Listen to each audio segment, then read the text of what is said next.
మామ మనమైతే ఇలా పొలం కాడికి పోతానం మామ. ఇలా మనదే మామ పొలం వచ్చుడు. నేను మా పోరిద్దరం అయితే వెళ్ళిపోతాను అన్నమాట. మన పెద్ద బండి పట్టుకొని వెళ్ళిపోతాను మామ. అంటే పెద్ద పొరను పట్టుకొని వెళ్ళిపోతాను అని చెప్తాను మామ. మన పొలం కోయనికి వచ్చింది ఏ స్టాక్ హార్వెస్టర్ మామ. కొత్త బండి అన్నమాట. ఈ సీజన్ పట్టుకొని వచ్చేసిండు. దాదాపు 26 లక్షల రకబడ్డే మన అభియానికి బండికి.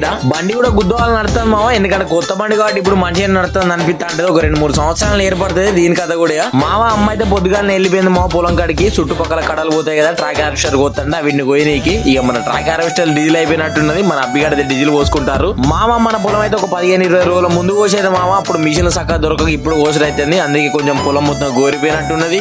మొన్న పడ్డ వానకైతే గుద్దవాళ్ళు దిగబడుతుంది పొలం అయితే. ఇక మన బండి 4 వీల్ కాబట్టి అటు ఇటు వెళ్ళదిగినాం మామ. ఇవాళనే మట్టి రిప్పులు కూడా నడుతున్నాయి మామ. ఇన్నే పొద్దుగాల మనమాట పోయేదే కానీ మనదే పొలం కోసం ఈ టచ్ చేసిన అనమాట. ఈ షార్ట్ ఆల్రెడీ మన ఛానల్ లో ఫుల్ వీడియో చేసిన మామ. మీరు మన నేమ్ క్లిక్ చేసిన ఫుల్ వీడియో ఓపెన్ అయితే లేదంటే యూట్యూబ్ లో పోయి మ్యాడ్ క్రియేషన్స్ అనుకుంటున్నా ఫుల్ వీడియో ఓపెన్ అవుతుంది మామ. ఈ వీడియో మాత్రం లైక్ చేసి మర్చిపో.